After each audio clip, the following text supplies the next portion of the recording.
Bienvenidos a nuestro canal de YouTube, El conocimiento real que lleva a la vida eterna, creado por el mejor teólogo bíblico del planeta llamado Tito Martínez, de España.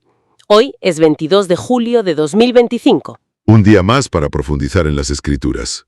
Hoy exploramos un estudio bíblico clave titulado Creencias fundamentales de la Iglesia del Padre y el Hijo. Un título bastante directo. Sí. Este análisis se basa en las enseñanzas que presenta Tito Martínez y él las considera fundamentales para comprender la doctrina necesaria para la salvación eterna. Entendido. Una base doctrinal para la salvación. Exacto. Martínez presenta esta información para entablar una relación genuina basada en Jesucristo, la roca. Menciona que la iglesia se reúne en hogares. Ajá, en casas particulares. Eso es. Y que usan Telegram y WhatsApp para enseñar la verdadera doctrina cristiana. El objetivo declarado es ayudar a crecer en conocimiento teológico bíblico. Se ofrece un credo doctrinal resumido, digamos, para edificar en la verdadera doctrina enseñada por Jesucristo y sus apóstoles, basándose siempre en el Nuevo Testamento. Y recalca que los servicios teológicos que ofrecen él y su equipo, como Enrique Alejandro de la Rosa Pérez, Daniel Mote, el hermano Henry, son gratuitos. Sí, eso lo deja claro. Bueno, entremos en materia. El primer punto clave, según el estudio de Tito Martínez, es el nombre. El nombre de la iglesia verdadera. Correcto. Señala que no se llama católica, ni bautista, ni evangélica, ni, ninguna de las denominaciones habituales. Claro. Y según el texto bíblico mencionado por Tito Martínez, leemos en Hechos 20:28. A ver. Dice: Por tanto, mirad por vosotros y por todo el rebaño en que el Espíritu Santo os ha puesto por obispos, para apacentar la iglesia de Dios, la cual ganó por su sangre. Iglesia de Dios. Y luego en Mateo 16:18. Y yo también te digo, que tú eres Pedro, y sobre esta roca edificaré mi iglesia, y las puertas del Hades no prevalecerán contra ella. Mi iglesia, la de Cristo. Entonces, el comentario de Martínez subraya justo eso, que la iglesia es la iglesia de Dios el Padre y también la iglesia de Cristo, el Hijo. Entiendo. Por lo tanto, concluye que el nombre correcto y completo es Iglesia del Padre y del Hijo. Y adherirse a esta comprensión, insiste, es vital para los verdaderos cristianos que buscan la salvación eterna. Vital. Queda claro. Pasemos al segundo punto fundamental que aborda el estudio. La Iglesia del Padre y del Hijo cree en el Padre, en el Hijo y en el Espíritu Santo. Pero aquí hay una distinción crucial sobre el Padre. Exacto. Se enfatiza que el Dios Padre es el Dios supremo, el Dios de nuestro Señor Jesucristo. Esa es la clave aquí. Vale. Consideremos los textos bíblicos que aporta Martínez para sostener esto. Por ejemplo, Juan 14:28. A ver qué dice. Habéis oído que yo os he dicho, voy y vengo a vosotros. Si me amarais, os habríais regocijado, porque he dicho que voy al Padre, porque el Padre mayor es que yo. Mayor. Ahí está la palabra clave según él. Sí. Luego Juan 10:29. Mi Padre que me las dio es mayor que todos, y nadie las puede arrebatar de la mano de mi Padre. De nuevo, mayor. Insiste en esa superioridad. Y también Efesios 1:3. Bendito sea el Dios y Padre de nuestro Señor Jesucristo, que nos bendijo con toda bendición espiritual en los lugares celestiales en Cristo. El Dios de nuestro Señor Jesucristo. Eso es Apocalipsis 3:12. Al que venciere, yo lo haré columna en el templo de mi Dios, y nunca más saldrá de allí. Y escribiré sobre él el nombre de mi Dios, y el nombre de la ciudad de mi Dios, la nueva Jerusalén, la cual desciende del cielo, de mi Dios, y mi nombre nuevo. Repite varias veces mi Dios refiriéndose al Padre. Queda claro el énfasis en el texto, y falta uno importante, Hebreos. Cierto. Hebreos 1, versículos 8 y 9. Mas del Hijo dice, tu trono, oh Dios, por el siglo del siglo, cetro de equidad es el cetro de tu reino. Has amado la justicia y aborrecido la maldad, por lo cual te ungió Dios, el Dios tuyo, con óleo de alegría más que tus compañeros. Te ungió Dios, el Dios tuyo. El análisis de Tito Martínez aquí es muy directo. Jesús enseñó la existencia de un Dios único y supremo, el Padre Celestial. Que es mayor que Jesús. Exactamente. Y Martínez recalca que esto contradice frontalmente la doctrina común de un Dios trino. Entender esta jerarquía, esta supremacía del Padre, es, según él, otra creencia fundamental para la salvación eterna del verdadero cristiano. Entonces, resumiendo, dos creencias que Martínez considera absolutamente esenciales: el nombre correcto, Iglesia del Padre y del Hijo, y la supremacía del Padre sobre el Hijo. Esas son las bases que él presenta como irrenunciables para la fe que lleva a la vida eterna.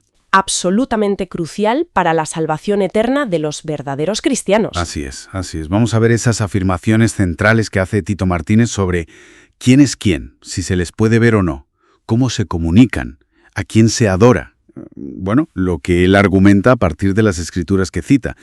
La invisibilidad total, absoluta, del Dios Padre sostiene que ningún ser humano, nadie, lo ha visto jamás aquí en la tierra. Eso es. Y se apoya mucho en varios pasajes. A ver, según el texto bíblico mencionado por Tito Martínez, en Juan 1:18 dice así: a Dios nadie le vio jamás.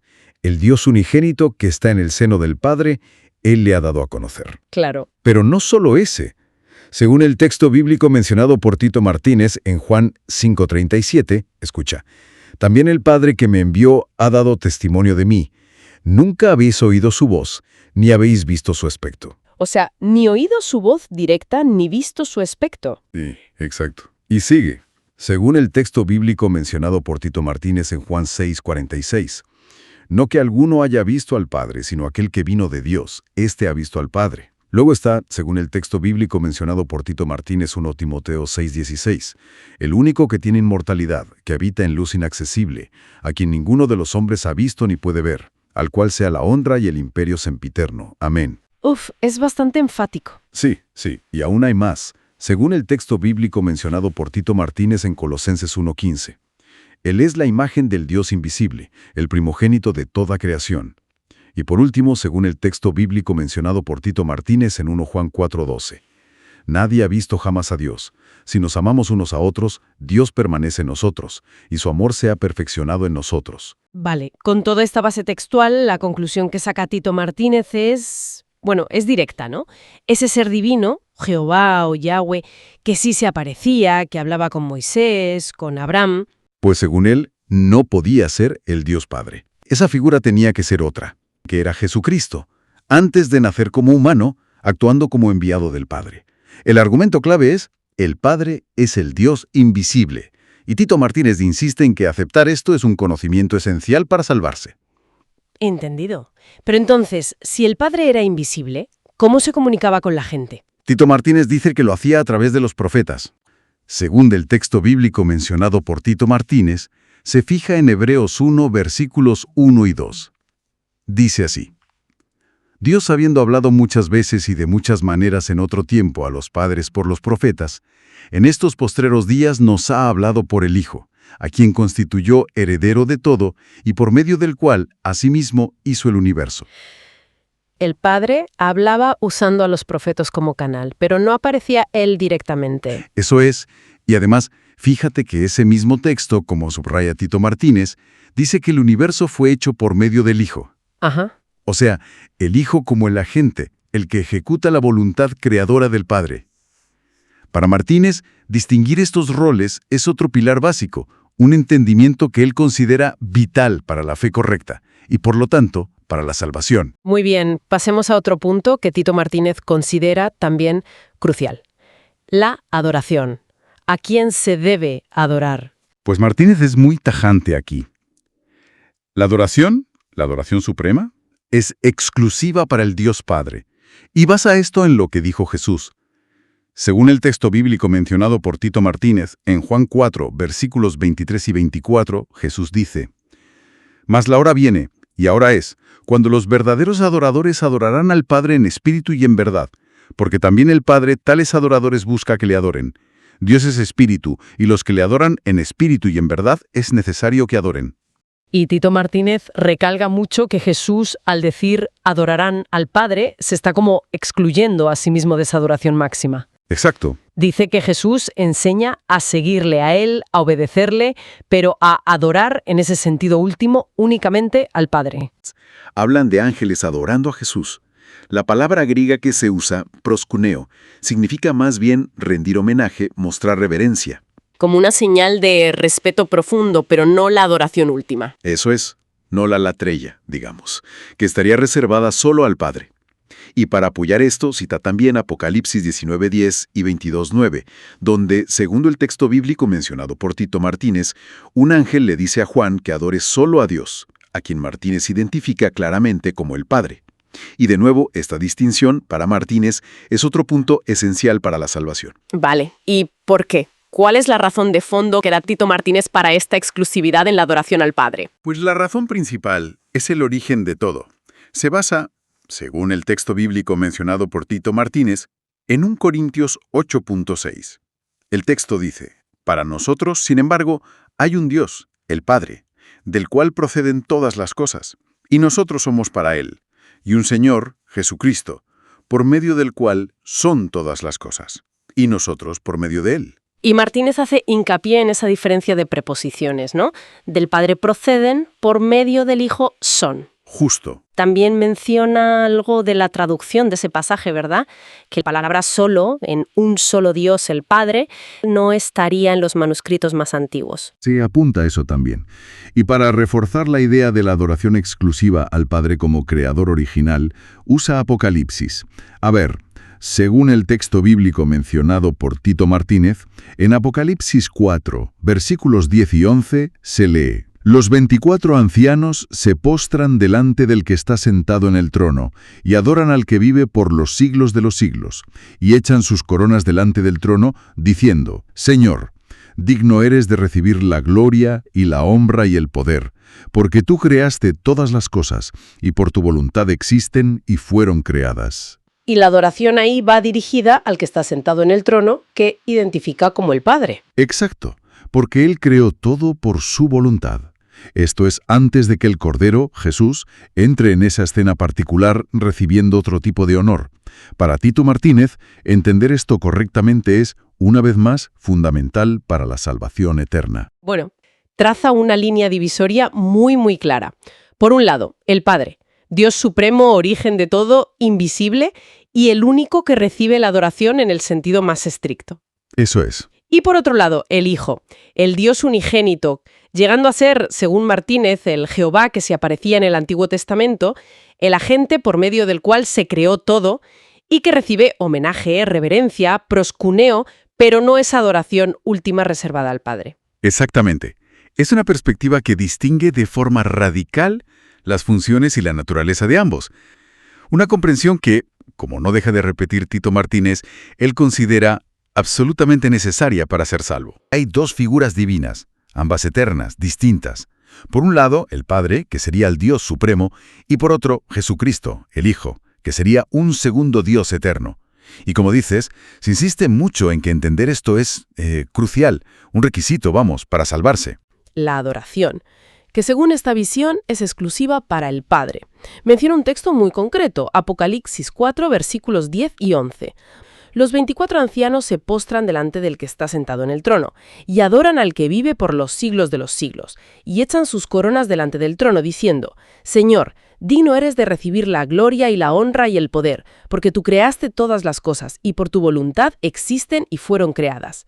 Es que esto se refiere única y exclusivamente al Dios Padre. Él está sentado en el trono, y es adorado como creador. Se señala además que Jesús el Cordero, pues aparece después, en el capítulo 5, versículos 6 y 7, y se acerca al Padre. Para esta lectura, esto marca una diferencia clara, una jerarquía, un rol creador inicial distinto, y entenderlo así es, de nuevo, parte de lo necesario para la salvación eterna. ¿Cómo se presenta Jesucristo como Hijo de Dios? ¿Como ese segundo Dios del que hablabas? Aquí se recurre a Juan 1:18. El texto bíblico mencionado por Tito Martínez dice literalmente: A Dios nadie le vio jamás. El Dios unigénito que está en el seno del Padre, Él le ha dado a conocer. ¿Qué es lo importante aquí? Pues aquí, según el texto bíblico mencionado por Tito Martínez, se pone un énfasis enorme en la expresión el Dios unigénito. Se argumenta que los manuscritos griegos más antiguos usan esas palabras exactas para referirse a Jesús. Y esto, según esta visión, lo distingue claramente del Dios supremo, del Padre, a quien nadie ha visto. La frase «Él le ha dado a conocer» se interpreta como que, bueno, el Padre no era conocido antes de Jesús. Así que aceptar a Jesús como el Dios unigénito se presenta como parte esencialísima de la fe, algo requerido para la salvación eterna de los verdaderos cristianos. Vale. Y para reforzar esta idea de Jesús como Hijo de Dios, hay más versículos que se citan. Los leemos también literalmente, tal como aparecen en los textos bíblicos mencionados por Tito Martínez. Juan 10:34-36. Jesús les respondió: «No está escrito en vuestra ley, yo dije, dioses sois. Si llamó dioses a aquellos a quienes vino la palabra de Dios y la escritura no puede ser quebrantada, al que el Padre santificó y envió al mundo, vosotros decís, tú blasfemas, porque dije, Hijo de Dios soy». Luego Lucas 1:35. Respondiendo el ángel le dijo: «El Espíritu Santo vendrá sobre ti, y el poder del Altísimo te cubrirá con su sombra, por lo cual también el santo ser que nacerá será llamado Hijo de Dios». También Juan 3:18. El que en él cree no es condenado, pero el que no cree ya ha sido condenado, porque no ha creído en el nombre del unigénito Hijo de Dios. Y finalmente, Romanos 1:4, que fue declarado Hijo de Dios con poder, según el Espíritu de Santidad, por la resurrección de entre los muertos. Exacto. Y la conexión que se establece, según estos textos bíblicos mencionados por Tito Martínez, es bastante directa. Primero, Jesús mismo afirma ser Hijo de Dios en Juan 10. Segundo, el ángel en Lucas 1 dice que será llamado así. Tercero, Juan 3 dice que creer en él como unigénito Hijo de Dios es necesario para no ser condenado. Y cuarto, Romanos 1 afirma que fue confirmado como Hijo de Dios con poder tras la resurrección. Además, se añade la referencia a Mateo 28:18, cuando Jesús dice que se le ha dado toda potestad. Y se insiste, creer todo esto es fundamental para la salvación eterna. No es una opción, es una necesidad para el verdadero cristiano, según esta perspectiva. Queda clara la línea argumental sobre la filiación divina, la eternidad de Jesús, el Verbo, su coexistencia con el Padre antes de la creación. Aquí los pilares son Juan 1:1 y Juan 17:5. Leemos primero Juan 1:1 según lo presenta el análisis de Tito Martínez. En el principio era el Verbo, y el Verbo era con el Dios, y el Verbo era Dios. Y luego Juan 17:5. Ahora pues, Padre, glorifícame tú al lado tuyo con aquella gloria que tuve contigo antes que el mundo fuese. Bien. La interpretación de Juan 1:1, según el texto bíblico mencionado por Tito Martínez, es muy detallada. Se fija en cada parte. Primero, en el principio era el Verbo. Se subraya ese era. Se interpreta que indica preexistencia eterna, que no fue creado en el principio. Se contrasta diciendo que no pone en el principio Dios creó el Verbo. Y se identifica al Verbo como Jesús, citando Apocalipsis 19:13. Segundo, el Verbo era con el Dios. Aquí el foco está en el artículo el Dios. Se recalca que en los manuscritos griegos está ese artículo, y que según el análisis de Tito Martínez, algunas traducciones lo omiten incorrectamente. El Dios se identifica con el Padre Supremo. Así que indica coexistencia, y esto se relaciona con Juan 17:5, la gloria compartida antes que el mundo fuese. Y tercero, el Verbo era Dios. Aquí, ojo, sin el artículo él. La ausencia del artículo se interpreta como crucial. Dios sin él significaría un ser poderoso, con cualidad divina, pero distinto de el Dios, el Padre Supremo. La conclusión a la que se llega es que hay dos seres divinos, Padre e Hijo, ambos eternos, coexistentes, y ninguno de los dos creado. Y una vez más se subraya con fuerza que, según la perspectiva basada en estos textos bíblicos mencionados por Tito Martínez, entender y aceptar esta coexistencia eterna, esta idea de dos dioses distintos, es absolutamente vital. Se presenta como algo imprescindible para la salvación de los verdaderos cristianos, un pilar doctrinal que no se puede tocar. Exacto. Resumiendo un poco la visión que presenta Tito Martínez a partir de estos textos, tenemos un Dios Padre Supremo, Creador, el que recibe la adoración en Apocalipsis 4. Y junto a él, desde siempre, desde toda la eternidad, está Jesús, el Verbo, el llamado el Dios unigénito, también eterno, tampoco creado, y que vino a dar a conocer al Padre. La insistencia es muy clara, ¿verdad? Aceptar estas doctrinas específicas, la deidad eterna del Padre y la deidad eterna del Hijo, como dos seres divinos separados, coexistentes, no creados, se considera un requisito absolutamente necesario para la salvación eterna. Un cristiano que se considere verdadero tiene que creer esto. No hay alternativa. Jesús, ángel, Señor, Dios unigénito y redentor. Ujú. Y nos vamos a centrar, si te parece, en dos puntos clave de la argumentación que expone Tito Martínez. Perfecto. Veremos cómo él interpreta textos del Antiguo y también del Nuevo Testamento para definir a Jesús. Para Martínez, esto no es, digamos, una opinión más. Él considera estas interpretaciones como algo fundamental. Ajá. Y de hecho, insiste en que son necesarias para la salvación eterna. De acuerdo. Pues, según el texto bíblico mencionado por Tito Martínez en Éxodo, se identifica a Jesús con el ángel de Jehová, Sí, el que se aparece a Moisés en la zarza ardiente. Y lo curioso, según los versículos que cita Martínez, es que esta figura es a la vez ángel y Dios, o Jehová. Eso es. La argumentación de Tito Martínez se apoya mucho en leer al detalle varios pasajes. A ver, empezamos con Éxodo 3, versículo 2. Lo leo tal cual. Vale. Y se le apareció el ángel de Jehová en una llama de fuego en medio de una zarza. Y él miró y vio que la zarza ardía en fuego y la zarza no se consumía. Luego, el versículo 4, fíjate. Viendo Jehová que él iba a ver, lo llamó Dios de en medio de la zarza y dijo, Moisés, Moisés.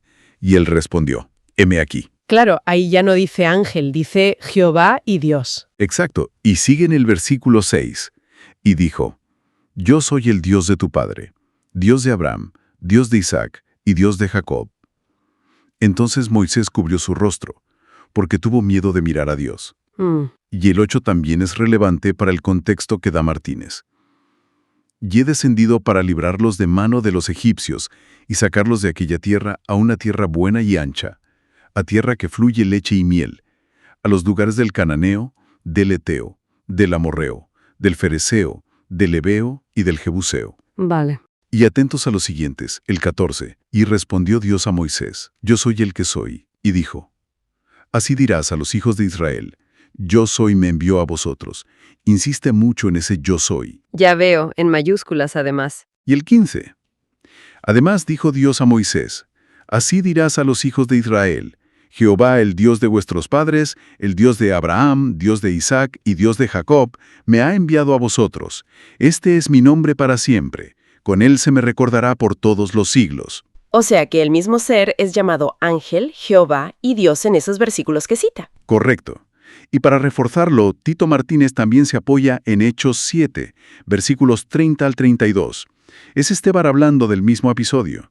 Dice así, A ver. pasados 40 años, un ángel se le apareció en el desierto del monte Sinaí, en la llama de fuego de una zarza. Entonces Moisés mirando se maravilló de la visión, y acercándose para observar, vino a él la voz del Señor.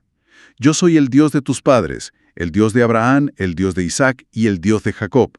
Y Moisés, temblando, no se atrevía a mirar. Fíjate, ángel y Señor. Vaya. O sea que según estos textos mencionados por Tito Martínez, la figura que habla con Moisés es ángel, es Jehová, es Dios y es el Señor. Y a partir de ahí, la conclusión que extrae Tito Martínez es que este ser, bueno, con todos esos nombres, es Jesús antes de nacer como hombre. Exacto, el Jesús preencarnado. Y que es distinto del Padre Celestial al que describe como invisible. Y aquí, bueno, Martínez vuelve a insistir en algo que para él es clave. Sí, Que entender bien esta identidad de Jesús es, y lo repite, necesario para la salvación eterna. Lo considera una creencia fundamental para los que él llama verdaderos cristianos. correcto, esa distinción para él es absolutamente central. Jesús es Jehová en la zarza ardiente. Exacto. Esta identificación de Jesús con la figura divina que se aparece a Moisés en la zarza. Eso es. La figura que habló desde la zarza, pues que era el propio Jesucristo, antes de su encarnación, claro. Correcto. Y el razonamiento, la base de todo esto, se apoya en una creencia que el texto considera fundamental. Jesús es el Señor. Entonces, lo que hace es conectar este título, el de Señor, aplicado a Jesús en el Nuevo Testamento, con el Señor Jehová del relato de Éxodo. Y para eso, claro, usa versículos. Versículos clave, imagino. Sí. Mira, por ejemplo, cita Romanos 10:9.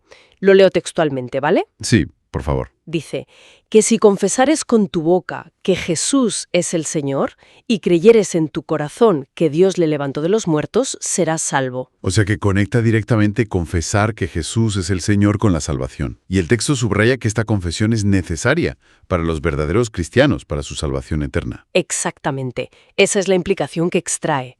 Y no es el único versículo que usa para reforzar la importancia de este título. Hay más. Sí, también menciona Filipenses 2:11, que proclama, y toda lengua confiese que Jesucristo es el Señor, para gloria de Dios Padre. Vale. Nadie puede llamar a Jesús Señor, sino por el Espíritu Santo. Entiendo. El énfasis está puesto ahí en que llamar a Jesús Señor no es algo trivial, sino central, ¿verdad? Y según esta perspectiva, fundamental para ser considerado un verdadero cristiano salvo. Justo.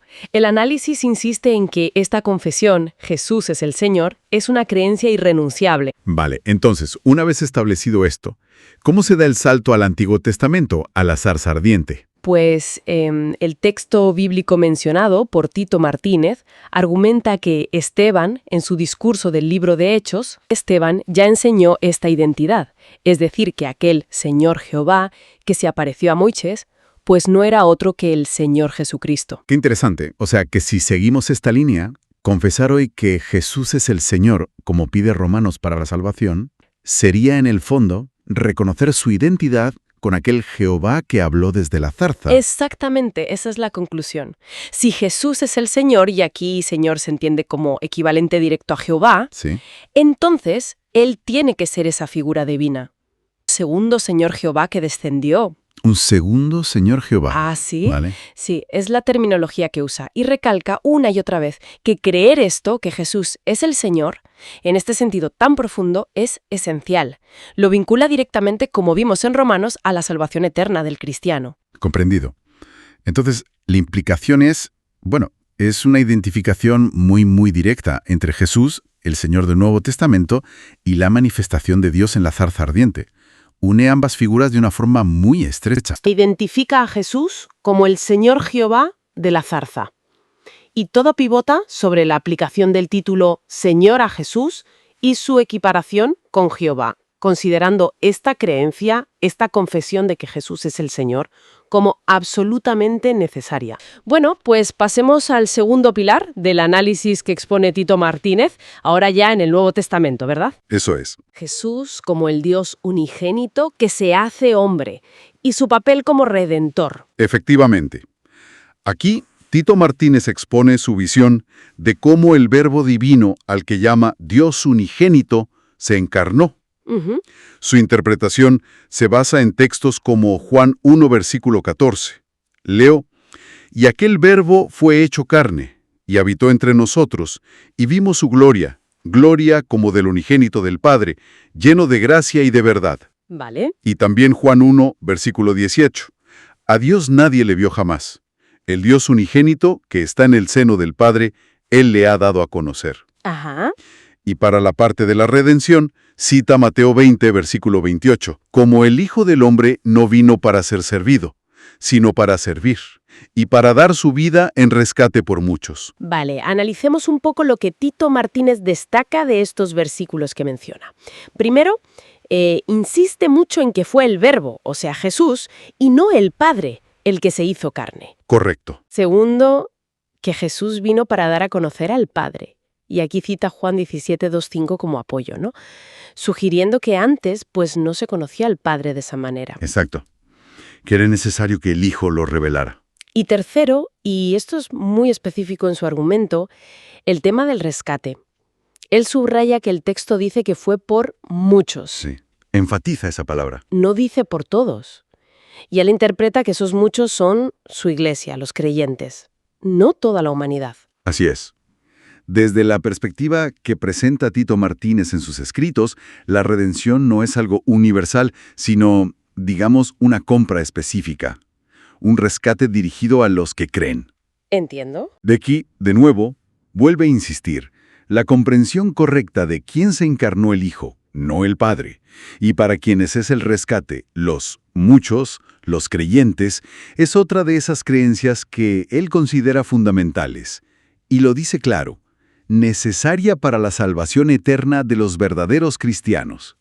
Jesús identificado con el ángel Jehová visible del Antiguo Testamento, diferente del Padre invisible. Y segundo, Jesús como el Dios unigénito que se hace hombre para dos cosas: revelar al Padre y rescatar a un grupo concreto, los muchos, sus creyentes.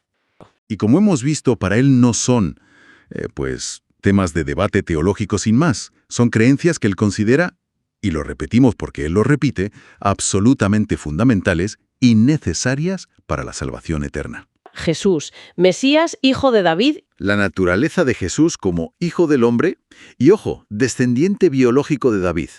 Y por otro, la idea de una redención selectiva, o sea, no universal. Muy bien, pues vamos a desgranar eso del primer punto. Tito Martínez insiste mucho en esa designación que Jesús usa para sí mismo, hijo del hombre. Sí. Menciona unos versículos clave, vamos a leerlos. Juan 3:13. Nadie subió al cielo sino el que descendió del cielo, el Hijo del Hombre. Y también Juan 5:27. Y también le dio autoridad de hacer juicio por cuanto es el Hijo del Hombre. ¿Qué implicaciones saca de aquí Tito Martínez? Pues mira, lo fascinante aquí siempre, según el texto bíblico mencionado por Tito Martínez, es cómo interpreta Hijo del Hombre. Él se fija en cómo se usa en la Biblia, por ejemplo con Ezequiel y Daniel. Cita Ezequiel 2:1, 3:6:8 y Daniel 8:17. Y dice que ahí significa simplemente un ser humano, con padre y madre humanos. Normal y corriente, digamos. Vale. Y de ahí, pues Martínez concluye que Jesús tuvo un padre humano, biológico, José. ¡Ostras! Y va más allá. Negar esto, según el texto bíblico mencionado por Tito Martínez, es nada menos que insultar a Jesús, llamarle mentiroso. Fuerte. Y esto, claro, conecta directamente con lo de ser el Mesías, ¿no? Exacto. Martínez recalca que para ser el verdadero Mesías de Israel, Jesús debe ser un ser humano, descendiente biológico y carnal del rey David. Leamos Romanos 1:3, que dice: acerca de su Hijo, nuestro Señor Jesucristo, que era del linaje de David según la carne. Según la carne, ¿eh? Ahí está, según la carne. Y también Juan 20:31. Pero estas se han escrito para que creáis que Jesús es el Cristo, el Hijo de Dios, y para que creyendo tengáis vida en su nombre. Y si conectamos esto con la perspectiva más amplia que ofrece Martínez, él especifica algo más. Dice que este linaje davídico viene exclusivamente por línea paterna, a través de José. Cita Mateo 1:20. Dios Padre, usando su poder, su espíritu, como dicen Mateo 1.20 y Lucas 1.34-35, engendró a Jesús en María, pero usando un espermatozoide de José, que habría sido, digamos, teletransportado milagrosamente. ¿Teletransportado? Sí, él mismo aclara que palabras como teletransportación, óvulo o espermatozoide son modernas, no están en la Biblia, obviamente, pero que este mecanismo, esta idea, asegura que Jesús sea hijo biológico de David, y así califica como el verdadero Mesías. Entiendo. Y Tito Martínez insiste en que comprender esto es vital, absolutamente vital para la fe cristiana auténtica y para la salvación eterna de los verdaderos cristianos. Pasemos al segundo punto, que también tiene miga: la redención selectiva. Sí. Otro punto central en el análisis de Tito Martínez es que Jesús no vino a redimir a toda la humanidad.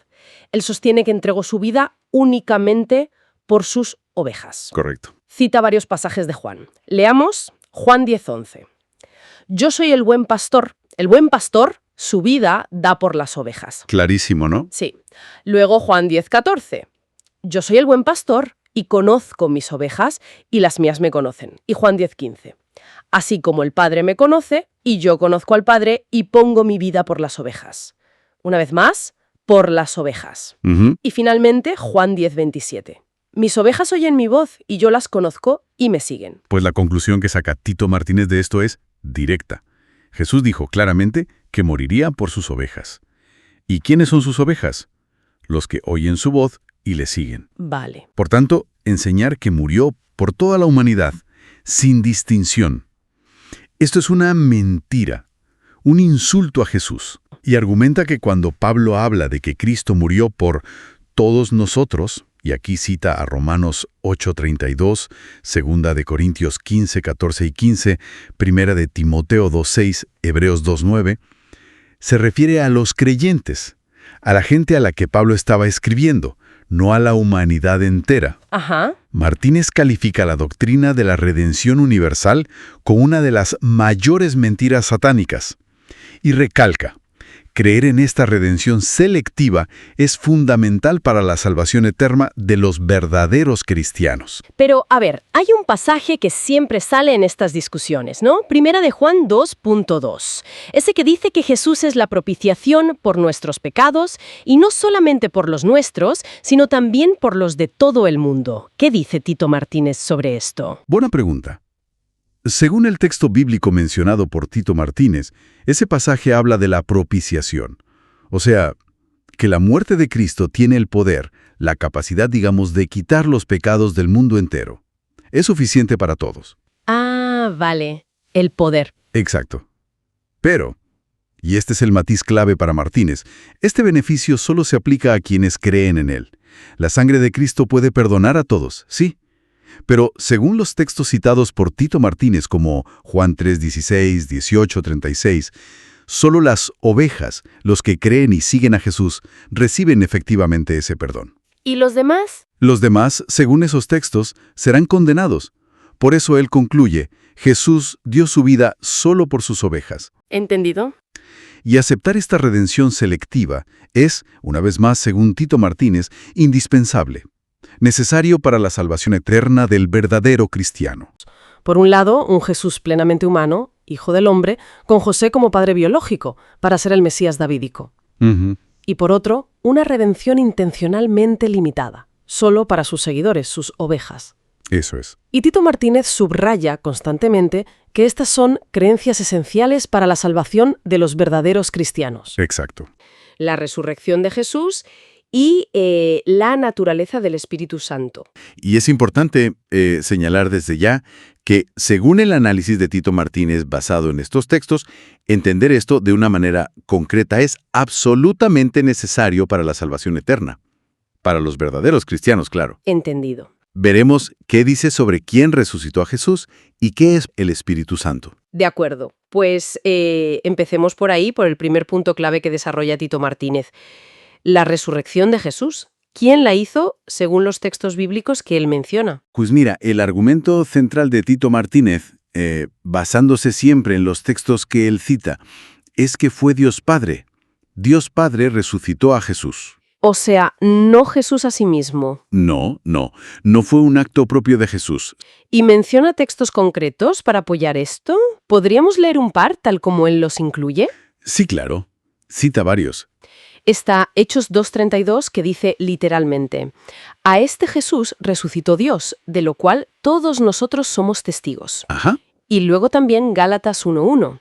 Pablo, apóstol, no de hombres ni por hombre, sino por Jesucristo y por Dios el Padre que lo resucitó de los muertos. Justo. El énfasis que pone Martínez aquí es muy claro.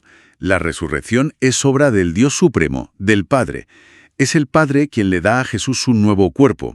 Un cuerpo glorioso. Pero claro, esto choca, o parece chocar, con otros pasajes, ¿no? Pienso en Juan 10, versículos 17 y 18, donde Jesús dice que Él pone su vida para volverla a tomar. Sí, esa es una objeción habitual. ¿Cómo resuelve Tito Martínez esa aparente tensión, según su lectura? Bueno, la interpretación que él ofrece, y se apoya para ello en textos como Lucas 4, versículos 1 y 18, y también Romanos 8, 11, Vale. es que Jesús ciertamente tenía el poder para entregar su vida y volverla a tomar, pero ese poder era el Espíritu Santo. Ajá. Lo identifica como la energía, el poder del Padre que vivía, que moraba en él. Entiendo.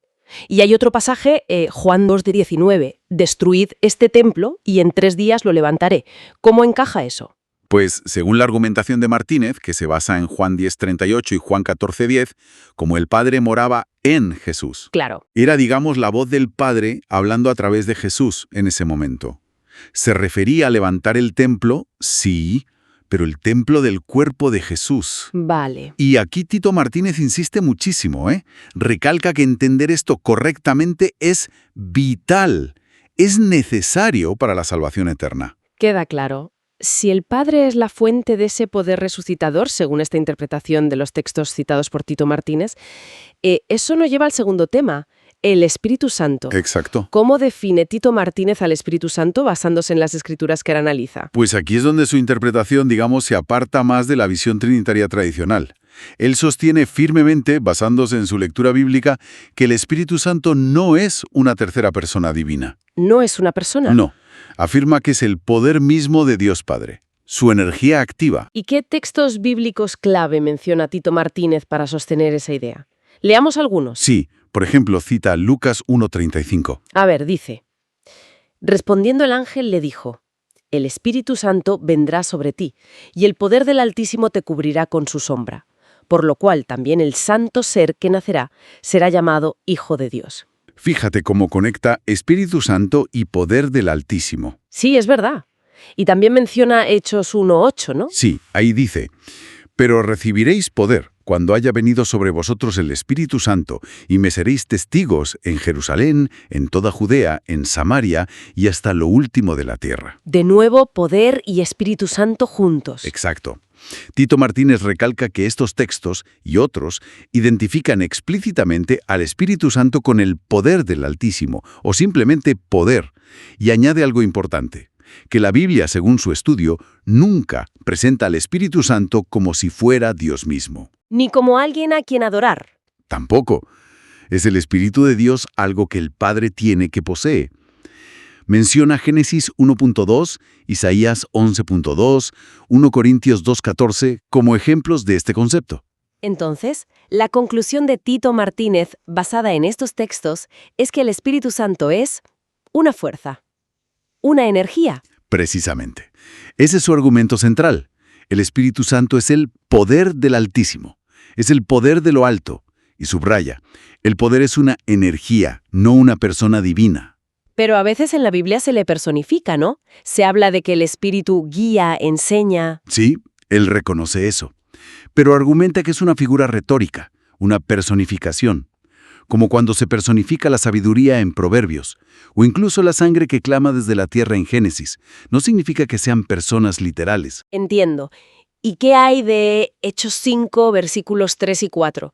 Cuando Ananías miente al Espíritu Santo y Pedro le dice que no ha mentido a los hombres, sino a Dios. Buena pregunta.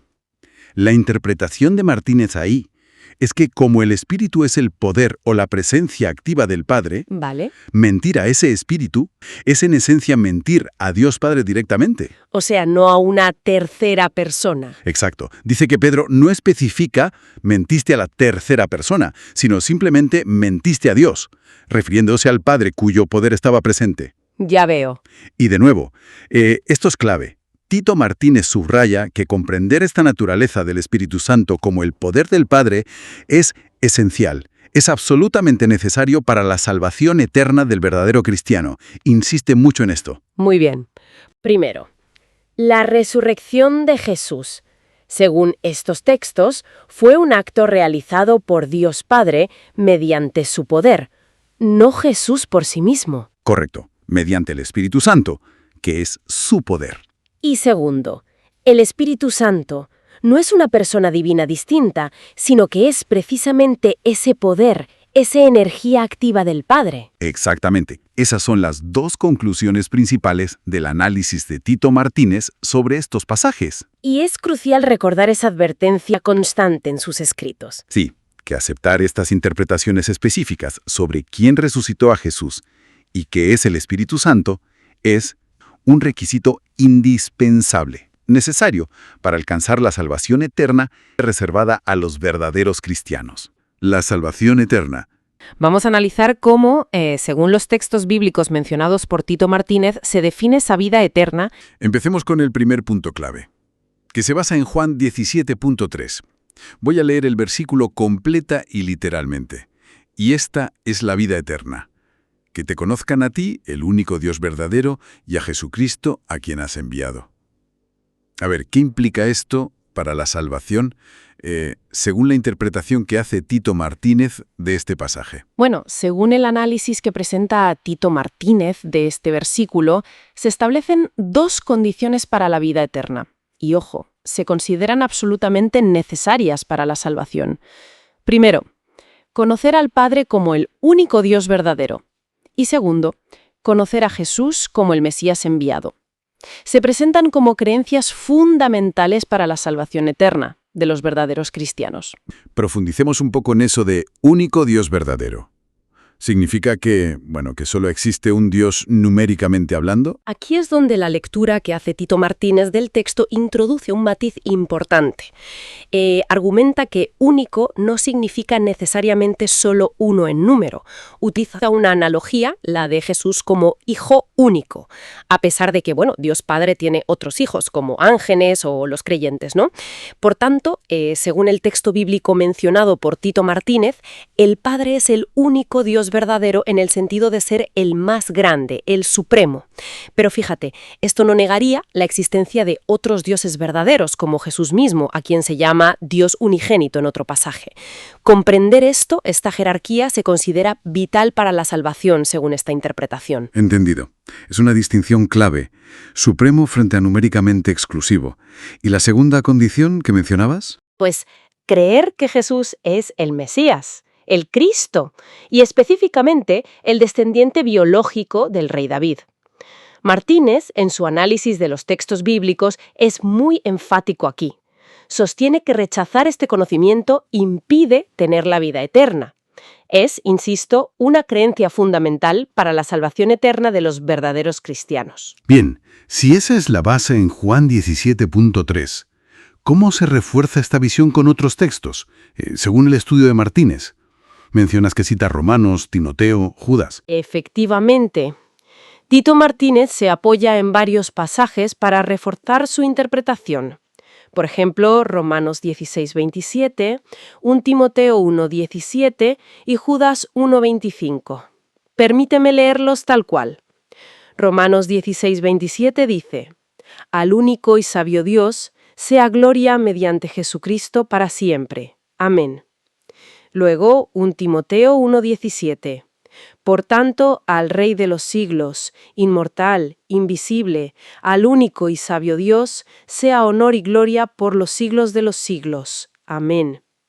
Y finalmente, Judas 1:25. «Al único y sabio Dios, nuestro Salvador, sea gloria y majestad, imperio y potencia, ahora y por todos los siglos. Amén». Vale. En los tres aparece esa frase, único y sabio Dios. ¿Qué destaca Tito Martínez en particular sobre estos versículos? Pues, según la interpretación que hace de estos textos, recalcan que el Padre Celestial es el único y sabio Dios, o sea, el Dios supremo. Es crucial notar, como señala el análisis de Martínez, la distinción que hacen estos textos entre Dios Padre y Jesucristo. Por ejemplo, en Romanos se le da gloria a Dios mediante Jesucristo. Ajá, la distinción. Exacto. Y señala algo más, que Pablo describe a este Dios único como invisible en 1 Timoteo 1:17. Para Martínez, esto se refiere claramente al Padre, a quien nadie ha visto, en contraste con Jesús, que sí fue visto. Esto, para la lectura que hace Martínez, subraya que son seres distintos. De hecho, llega a considerar la enseñanza de que el Padre y Jesús son la misma persona como una de las mayores mentiras diabólicas, e insiste en que aceptar la visión presentada en estos textos bíblicos es necesario para la salvación. Entendido. Parece que esa separación clara entre padre e hijo es absolutamente central en esta argumentación basada en los textos citados. Totalmente.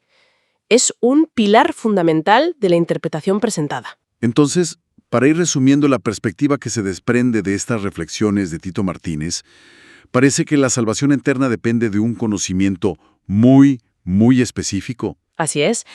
La salvación requiere indispensablemente dos cosas. 1. Conocer al Padre como el único, en el sentido de supremo Dios verdadero. Y 2. Conocer a Jesús como el Mesías enviado y también un Dios verdadero, pero distinto del Padre.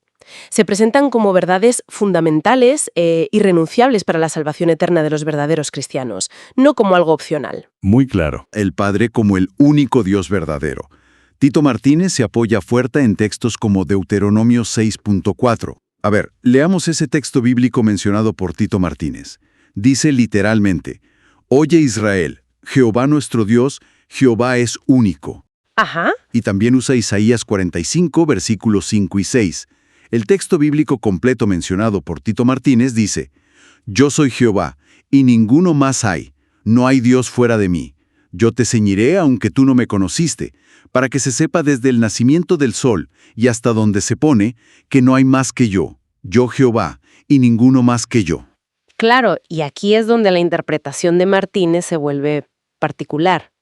Él sostiene que único en estos textos no significa uno solo en número. Ah, no. Entonces, ¿qué significa para él? Pues significa supremo, el más alto, el principal. Argumenta que este Dios supremo, el Padre, este Jehová de Isaías, es un Dios al que Israel, de hecho, nunca vio ni conoció directamente. Vaya. Sí. Y para apoyar eso, cita, por ejemplo, Isaías 45:4 y también textos del Nuevo Testamento, como Juan 1:18, ese que dice que a Dios nadie le vio jamás. Insiste en que entender esto es vital. Entiendo.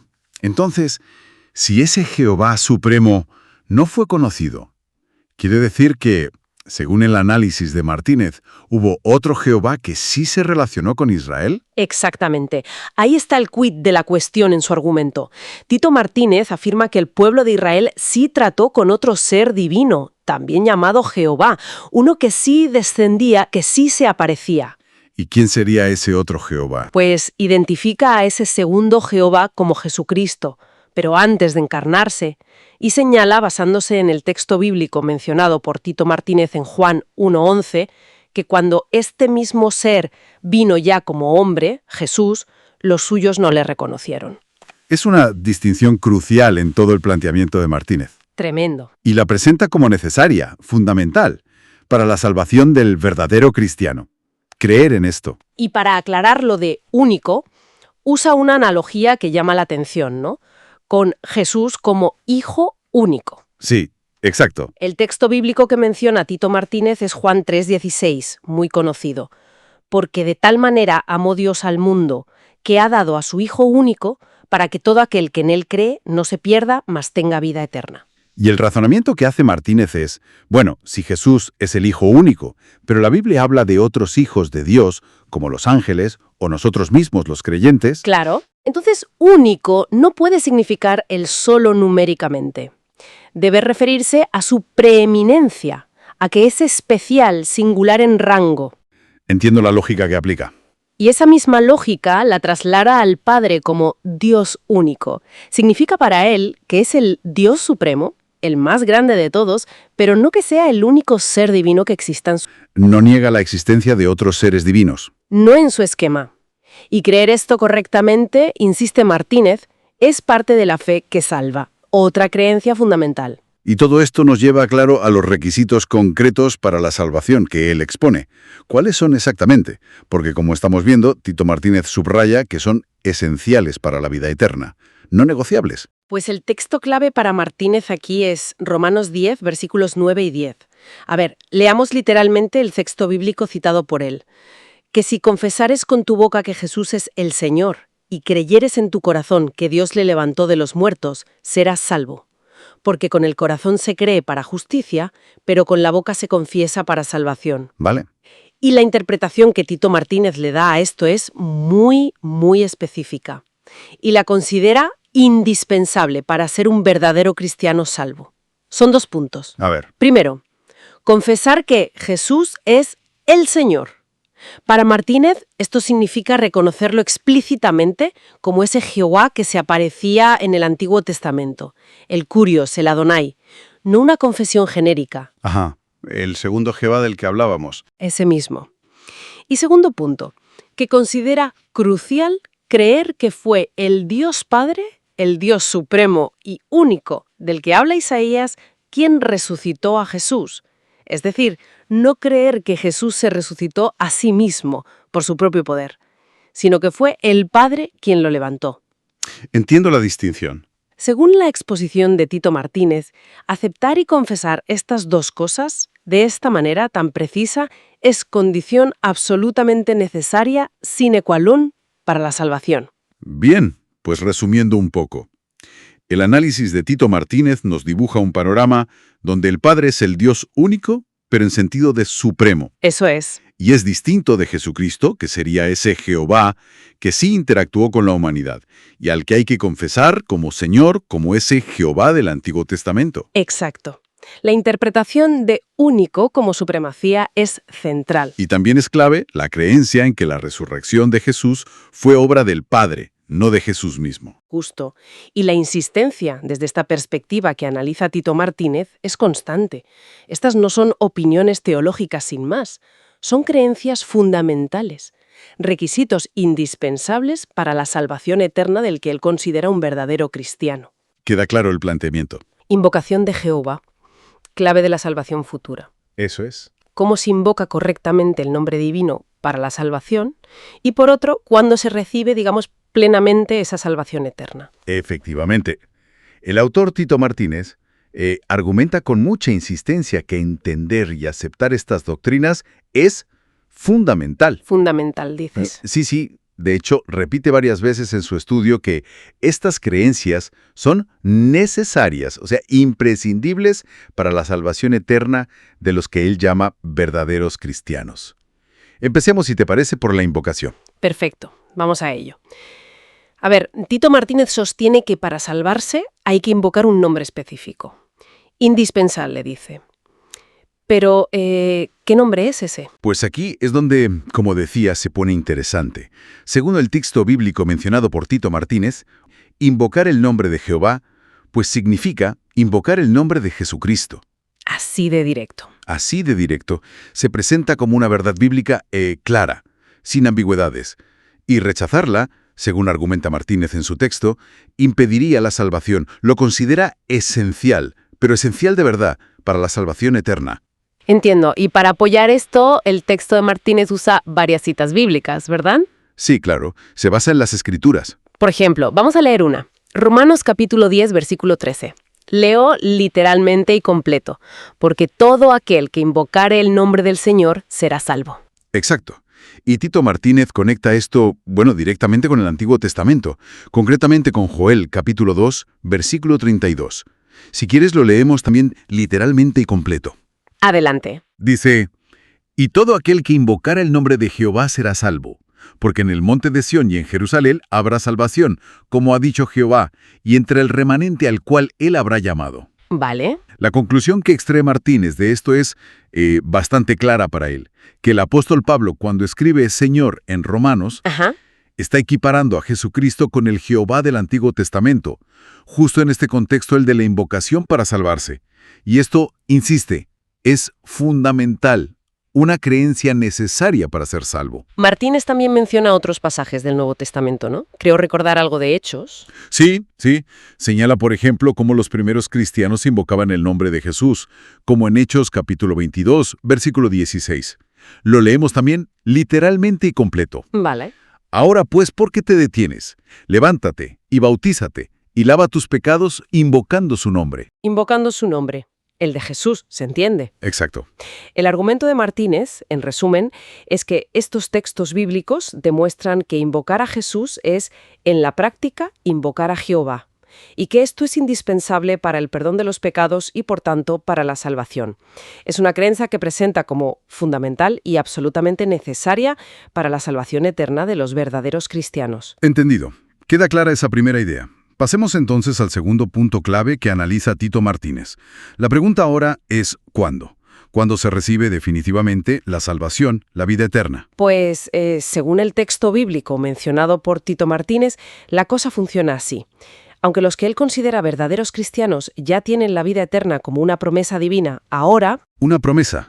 Pero la recepción completa, la herencia total, digamos, no ocurre en esta era actual. Se pospone para lo que la Biblia llama el siglo venidero. Y para esto también se apoya en la Biblia, imagino. Por supuesto. Cita, por ejemplo, Lucas capítulo 18, versículo 30.